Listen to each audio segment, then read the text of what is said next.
byiza ko dukurikiye muri iyi video reka turebere hamwe uburyo bwagufasha kwirinda 90% z'indwara abantu benshi bakunda kurwara.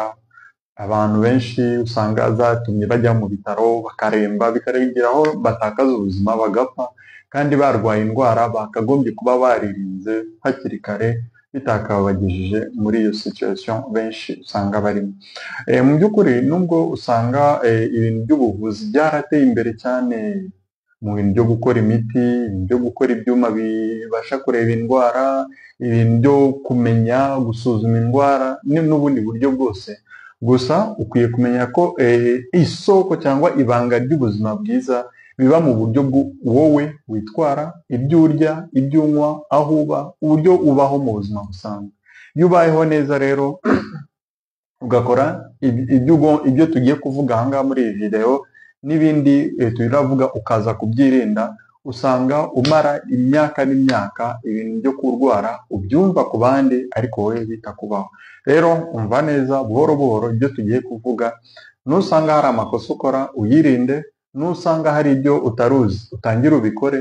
Ibi ngibi uzatangira kubona ubuzima bwawe buzagenda buhinduka, ibintu byo kurwara utangira ubyibagirwe, ari nabyo bizagufasha kuba wakwiberaho ukiteza imbere, kuko burya iyo umuntu atarwaye nibwo atekereza neza, ugatangira gushaka imibereho myiza rero yo kwiteza imbere n'ibindi. Byo nitwa Dr. Safari Bizimana, bashimiye kuba mudukurikiye. Nimba ari ubwa mbere ubonye video zacu, kanda kuri subscribe, kande kuri like, kandi nimba hari ikibazo ufite ucyandike muri comments turaza kugusubiza.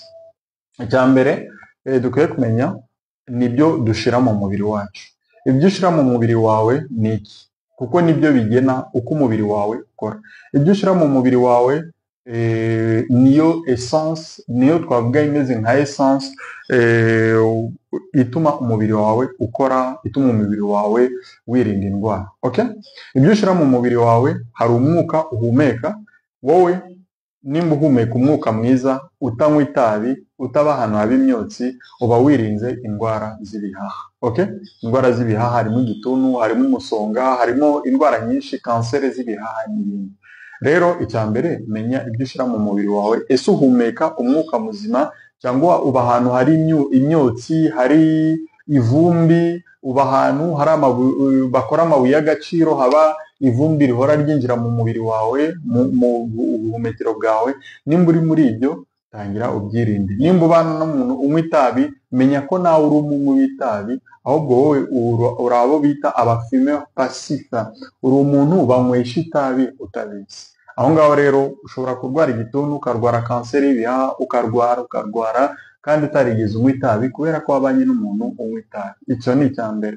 Rero nimba ushaka ko ubuzima bwawe mu bijyanye n'ubuhumekero bugenda neza, irinde ibyo. Icya kabiri ushira mu kanwa kawe ni ibyo urya. Ibyo urya ese urya iki?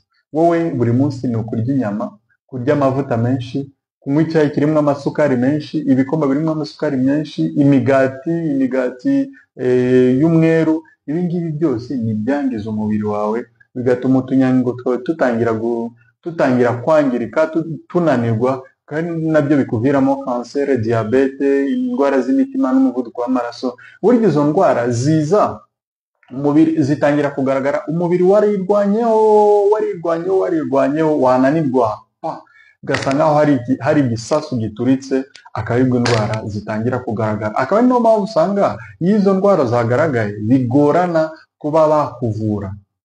Impamvu bigorana kuba bakuvura umuvuduko w'amaraso ngo ukire ako kanya, impamvu bigorana ko bakuvura umutima ngo ukire ako kanya, impamvu bigorana ko bakuvura diyabete ngo ukire ako kanya, ni uko hari indwara ziba zaramaze igihe kinini ziza buhoro buhoro, bitewe n'imibereho yawe mibi, bitewe n'ibyo urya nyine bitubahirije icyo umubiri wawe uba ukeneye. Rero banza ukontrole ibyo ushira mu mubiri wawe. Aho ngaho ni ibyo kurya. Ariko ibyo kunywa se unywa iki? Buri munsi ugomba kunywa ibintu birimo amasukari menshi. Igihe utabinyweye ngaho wasohotse, ni amayoga wanyweye. Igihe utabinyweye ngaho uri kunywa ibintu bitumvikana, nyine ibintu umubiri wawe udakeneye.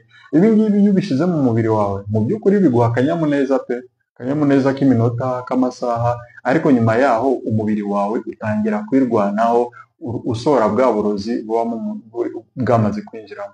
Ikibazo kiba kuri wowe ni uko umubiri wawe iyo uri kurwanaho usohora ubwo burozi, umubiri ntabwo ukubwira ngo urabona natangiye kurwanya bwa burozi winjijemo. Umubiri ubikora ucecetse nyine, ariko uko umubiri ubikora niko ugenda nawe unanirwa, wazananirwa akari utangira kurwara izo ndwara nyine zidakira. Bavuga ko zidakira, en fait zirakira, ariko kubera ko ziba zaramaze igihe kinini, zifata ikindi gihe kinini kugira zizakire, ugasanga noneho biri guhura n'imibereho yawe, discipline yawe nkeya udashaka kwisubiraho, ugasanga nyine ntabwo zikira nyine kubera ko nawe udashoboye kwisubiraho. Ikindi ukwiye kumenya ni ukutanywa amazi. Okay? Kutanywa amazi. Umubiri wacu ugizwe na 60% y'amazi. Kugira rero umubiri wawe ukore neza ni uko ugomba kunywa amazi buri kanya kandi ukanywa amazi meza afite isuku. Ni hahandi nyine iyo unyweye amazi adafite isuku ni hahandi uzarwara amibe nyine, kuko ayo mazi aba arimo amibe. Ni hahandi uzarwara inzoka nyine, ni hahandi uzarwara Helicobacter pylori, ya mikrobe iza mu gifu igatuma igifu gikora acide nyinshi, bikaba byakuviramo na kanseri y'igifu. Ibi ngibi abantu benshi ntabwo bakunda kukubwira. Akenshi usanga batanakubwira ko H. pylori cyangwa Helicobacter pylori iterwa no kunywa amazi yanduye, iterwa no kurya imbuto cyangwa imboga zanduye. Ibi ngibi ntabwo bajya babikubwira, kandi kubikubwira nibyo byagufasha kwirinda n'ayo mazi, ayo mazi yanduye, izo mboga wowe utatetse neza, izo mbuto uba utasukuye neza, bikaba byagutera ikibazo. Ikindi cya kabiri ukwiye kwitaho cyane ni ugukora siporo. Iyo tuvuze gukora siporo ntabwo ari ukwambara ikabutura ngo ujye kwiruka gusa, oya, no kugenda gusa n'amaguru, ukagenda iminota 30, ukagenda isaha n'amaguru buri munsi uhozaho. Ibyo ngibyo biragufasha. Urabizi abantu benshi bamaze kuba mu buzima aho buri wese aba ashaka ni ugutega moto, ni ugufata imodoka, ni ukugenda mu modoka. Yaba ahantu ho kugenda iminota 10 aba agomba kugenda na moto, yaba ahantu ho kugenda iminota 30 ni imodoka. Mbese abantu ntabwo bakiyumvamo ko agomba gukora effort, gukoresha imbaraga runaka. Kandi umubiri wawe uko uteye, umubiri wawe uko wicaza ntuwukoreshe, niko nawe utangira kurwara. Ni umubiri navuga ko ariyo mashini ihambaye cyangwa itangaje, twavuga birenze ibindi byose. Ibindi bikoresho nk'imodoka iyo utayikoresheje iraruhuka nyine, ntabwo isaza vuba, ariko umubiri wawe iyo utawukoresheje nibwo usaza vuba nyine. Niyo mpamvu bakubwira tangira ukore siporo, Rero gukora siporo ushobora kugenda n'amaguru, aho ugiye kugenda gusenga, ku isoko, kureba inshuti n'izindi activite zawe, ukajya ufata imodoka cyangwa utega moto cyangwa bisi cyangwa iki, uzi ko ugiye ahantu hakure cyane cyangwa ugiye ahantu byihutirwa cyane. So ikindi ukwiye kumenya ni ugusubira kuri taye. Okay? Ibintu by'umubyibuho byari bigezweho abantu batarajijuka, ariko ubu ngubu ujijutse uzi ko umubyibuho ariyo soko y'indwara zikomeye cyane, indwara z'umuvuduko w'amaraso, indwara z'umutima, indwara za diyabete, ziriya ndwara nyine zidakira nyine. Rero iyo utangiye ugasubira kuri taye, nibwo bifasha umubiri wawe gutangira gukora neza udakoresheje imbaraga z'umurengera, cyane cyane bigatuma bimwe mu bibazo ugira mu mubiri wawe nka inflammation n'ibindi byose bigabanuka. Ibi byose bikakurinda indwara zitakabaye ngombwa. Ibi ngibi rero tangira ubimenye. Nimba wari ufite umubyibuho ukabije, cyane cyane abagore, tangira ugabanye ibyo biro ufite, ntabwo ari ngombwa. Abagabo banywa inzoga bakagira inda igeze nk'iriya, tangira ugabanye ibyo bintu byose bituma ugira iyo nda nini, umubyibuho, yaba izo nzoga, yaba izo nyama, cyane cyane abantu banywa amayoga ni nabo barya n'inyama nyinshi, yaba ibyo binyobwa birimo amasukari, gabanya cyangwa ubireke nimba ubishoboye. Ikindi ukwiye kumenya gituma umuntu yirinda indwara nyinshi 90% nk'uko nabivuze, ni ugusinzira neza. Gusinzira ntabwo ari ugutakaza umwanya, gusinzira ni ukwizigamira ubuzima bwawe, kuko muri kwa gusinzira nibwo umubiri usanasana utunyangingo dushaje, nibwo umubiri usohora imyanda yakagombye gutuma umubiri wawe ukora nabi bikagutera indwara zitandukanye, nibwo umubiri wawe utangira kwisanasana. Ni nk'uko mbivuga, gusinzira ni nko kujyana imodoka muri control technique bakareba nimba hari ikibazo cyabayemo. rero tangira witoze gusinzira amasaha byibuze minimum 6 ku munsi, kuko nutabikora usibye biriya twavuze rero bishobora kugufasha kwirinda 90% z'indwara zibasira abantu. Ikindi ukwiye kumenya ni uko umuntu agomba kwirinda stress. Okay? Ushobora kuba usinzira neza ariko igihe cyose uhuye n'akabazo ugapanika, ukagira ibibazo, ukabitekerezaho, bikagutera depression cyangwa bikagutera kudasinzira, ibi byose bishobora kugukururira indwara. Rero icya mbere, menya kuba calme, menya gutuza igihe uhuye n'ibibazo, yaba ibibazo bikomeye, yaba ibibazo byoroheje, menya gutuza. Uburyo bushobora kugufasha kumenya gutuza igihe wahuye n'ibibazo, ni igihe uhuye n'ikibazo aho kugira igitekerezo ukabanza ukumva uko umwuka uri kwinjira mu bihaha byawe. Ni ibintu byoroshye cyane ariko abantu benshi ntabwo babizi. Uhuye n'ibibazo, wenda washwanye n'umugabo wawe cyangwa umugore wawe, cyangwa uhuye n'ibibazo by'amafaranga bisanzwe, ibi byose ni ibintu bihungabanya imitekerereze yawe, bigatuma utangira gupanika, uvuga nabi, udasinzira, ugira depression, utangira kwibaza ko ubuzima burangiriye aho ngaho. Rero kwicara ugatangira ukumva gusa uko umwuka winjira mu bihaha byawe mu gihe ukabara inshuro 30. Okay? Ukumva gusa uko umwuka winjira uko usohoka, uko umwuka winjira uko usohoka, ari nako uri kubara. Ibi ngibi ukabikora ukabara inshuro 30. Iyo ubaze inshuro 30, bya bitekerezo byawe byose byari biri kwibanda kuri bya bindi, uhita ugaruka byamaze kugenda, izo depression, iyo décharge, nakwita décharge émotionnelle, ikaba yarangiye. Ikindi ukwiye kumenya, kugira umuntu yirinde 90% z'indwara abantu bakunda kurwara, ni ukwirinda inzoga, kwirinda itabi, no kwirinda ibindi binyobwa byose bishobora kwangiza umubiri wawe.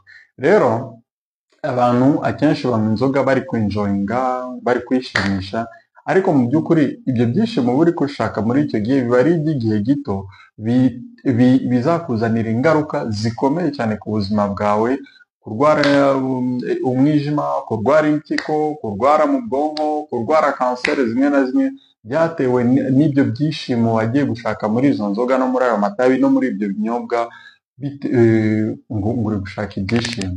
Ibi ngibi rero ubimenye, ibyo kuvuga ngo kunywa gake, ibyo ni marketing z'abantu bacuruza inzoga, ariko icara umenye ko nta burozi buke bubaho. Okay? Ibyo ngibyo uba ugomba kwicara ubizi, nta burozi buke bubaho. Ubwo burozi ni buke, okay? Ariko uko ugenda ubufata buri kanya, buri gihe, niko bugenda bwangiza umubiri wawe buhoro buhoro, kugeza ubwo uzasanga ingaruka zatangiye kugaragara. Iyo zatangiye kugaragara rero nta kindi kintu uba ushobora kubikoraho, ariho handi usanga njyewe nshaka imiti y'umwijima, nshaka imiti y'ibi, kandi waramaze igihe kinini wangiza umubiri wawe uri gushaka ibyishimo. Ikindi ukwiye kumenya, abantu badakunda kwitaho kugira wirinde 90% z'indwara abantu bakunde kwibasira, ni ukurinda ibidukikije. Iyo tuvuze ibidukikije, abantu benshi bahita batekereza amashyamba, inzovu n'ibindi. Ibidukikije ntabwo ari ibyo gusa. Banza usuzume amashuka uraramo. Ese ubwo buriri uraraho umesa ayo mashuka kangahe mu cyumweru? Okay? Ibi ugomba kubimenya. Ese sous-vêtement wambaye aho ngaho, sous-vêtement cyangwa soutien wambaye aho ngaho, imyenda yawe y'imbere, uyimesa kangahe, uyambara kangahe, uyihindura kangahe? Ibi ngibi byose akenshi biba ari ibintu bisa nkaho byoroheje, bitagira icyo bivuze, ariko mu buzima bwawe ni iby'ingenzi cyane, kuko uko urara mu mashuka yanduye, uko urara mu nzu yanduye, ni nako uba uri kwikururira indwara zimwe bita pneumoconios, zimwe zangiriza ibihaha byawe, ugasanga uri gupfa mu bintu utazi. Ikindi ukwiye kumenya, usibye iyo suku y'ibyo bidukikije, imyenda n'ibindi, isuku yawe ubwawe, wowe ukaraba kangahe? Hari abantu usanga akaraba nka rimwe mu cyumweru, agakaraba ari uko yagiye gusenga, cyangwa ari uko yasohotse yagiye n'inshuti, cyangwa n'igihe yasohotse. Hari n'abatibuka no gukaraba igihe basohotse, akisiga uduparfum gusa, akitera uduparfum kugira ahumure neza, ariko ibintu byo gukaraba bikaba ari ibintu mbese ukagira ngo yarwanye n'amazi, barashwana neza. So rero menya ko ugomba gukaraba buri munsi byibuze rimwe, okay? Rimwe birahagije, gukaraba kenshi ntabwo ari byo byiza. Ikindi ukwiye kumenya ni uko uba ugomba gufungura amadirisha yawe buri munsi, ukamara isaha amadirisha afunguye, kuko iyo amadirisha afungutse nibwo ivumbi, umucucu bisohoka, ariko n'izindi mikrobe nka Mycobacterium tuberculosis, iriya mikrobe itera igituntu, iriya mikrobe iba ahantu haba hijimye, ahantu hatari umwuka. Rero iyo ukunda gufunga amadirisha yawe, izo mikrobe zishobora kuba mu cyumba cyawe, mu nzu yawe, ukazashituka igihe kimwe umwana we yarwaye igituntu, kibazo umwana yarwaye igituntu, byagenze gute ko tutabana n'umuntu unywa itabi, ko ibyo byose, cyangwa wowe warwaye igituntu, kibazo aho byavuye, bikagutungura, bikagutera n'isoni kumva warwaye igituntu, kandi mu by'ukuri byaratewe n'izo ngeso mbi ugira zo kudafungura amadirishya. Ikindi ukwiye kumenya ni ukwitondera izi product abantu bahora bagura zo gusukura amatoilette, zo gukora amasuku mu rugo. Ibi ngibi byose uba ugomba kubyitondera. Ariko ikindi abantu batazi cyane, batanitaho cyane, ni ukurira mu maplastique ashyushye cyane, yaba kunyweramo igikoma, ikawa n'ibindi bishyushye. Ibi ngibi byose ugomba kumenya ko uko unywera mu bintu bishyushye cyane, ni nako ibyo bintu by'amaplastique ndi kuvuga bivaho ibyo bita amamikroplastique. Izi mikroplastique iyo zinje mu mubiri wawe nizo zigutera kanseri zitandukanye. Hahandi uzaba wiyicariye nta kibazo na kimwe ugira, nta yindi ndwara ugira, ariko kubera ko ufite izo ngeso zo kunywera ibikoma, ibyayi, amakawa mu maplastique, mu bikombe by'amaplastique, cyangwa ukarira ibiryo bishyushye cyane mu bikoresho bya plastique, ugasanga nyuma y'umwaka, imyaka ingahe, basanze ngo urwaye kanseri yo mu nda, kanseri y'ibihaha, kanseri y'igifu. Kibaza iyo kanseri aho yavuye, kandi yaratewe n'ibyo bintu byo kurira mu bintu bishyushye cyane. Rero nimba ushaka kwirinda indwara zitandukanye, yaba izikomeye cyangwa zoroheje, genda wubahiriza ibintu byoroshye ndi kuvuga ngaha. Nizere ko mu byo navuze nta kintu gikomeye kiba kirimo. Ikindi ukwiye kumenya, kwiborosa amenyo ni ibintu byoroshye, koza amazuru yawe n'amatwi yawe. Ibi ngibi abantu barabyibagiwe cyane, kandi mu by'ukuri wakagombye gupfuna ukoza amazuru yawe mbere yo kuryama, ugapfuna ukoza amazuru yawe buri mu gitondo igihe ubyutse, kuko igihe uryamye amazuru yawe aba yakoze ibimwira byinshi, bimwe biba byagiye mu gifu, ibindi biba byahagamye aho ngaho. Waba ubyumva waba utabyumva, uba ugomba gupfuna buri nimugoroba umaze kubyuka, mu gitondo umaze kubyuka, na nimugoroba mbere yo kujya kuryama, kugira amazuru yawe aba ari clean, kugira umwuka wongere ugere mu bihaha neza. Ibi ngibi nibyo bishobora kukurinda indwara zitandukanye. Ariko nanone uba ugomba kumenya kongera ubudahangarwa bwawe imbaraga. Ubudahangarwa bwawe ni abasirikare bo mu mubiri. Kugira ubongerera imbaraga ni ugusinzira neza, nabivuze. Kugira ubongere imbaraga ni ukurya neza, nabivuze. Ibyo ugomba kurya imbuto za buri munsi, ibyo birimo amaproteine, isukari nkeya cyane, amavuta make cyane. Ibi ngibi nibyo bifasha umubiri wawe gukora neza, hanyuma ugakora siporo. Ibi ngibi tukaba twakongeraho ikindi kintu, irindi kosa abantu bakora ryo guhora banywa imiti ya kinyarwanda. Arwaye umutwe gato, ngaho agiye mu miti ya kinyarwanda, arwaye mu nda gato, agiye mu miti ya kinyarwanda. Imiti ya kinyarwanda akenshi muyifata wayihawe n'umuntu utarize, umuntu utazi kuvura, kubera ko nawe yiyumvishe ngo nanjye numvishe ngo iyo bifashe ngo biragufasha, ngo bivura uburozi, ngo bivura indwara, ngo bivura iki. Ugasanga nawe uri kugendera mu kigare, umubiri wawe uri kuwushyira mu kaga kubera ibintu byo kugendera mu kigare. Ejo nurwara ni wowe uzaba urwaye, kandi nurwara uzamenye ko ari igihombo cyawe n'umuryango wawe. Abo bakubwiye ngo ibyo byatsi bivura ibi, ngo ibi bikora ibi, ntacyo bazagufasha muri icyo gihe. Ikindi cya nyuma nakongeraho ni ukwirinda imibonano mpuzabitsina idakingiye. Muri iyi minsi sinzi ikintu cyafasha abantu byo kumva ko aba agomba gukora imibonano uko yishakiye. yaba mu rubyiruko cyangwa abantu bakuze, uba ugomba kwirinda imibonano mpuzabitsina idakingiye. Akenshi abantu bajya kuyikora batinya sida gusa, ariko bagirwa ko hari mburugu, hari imitezi, hari indwara ya hepatite igutera kanseri y'umwijima, hari n'izindi ndwara zose ushobora kwandurira aho ngaho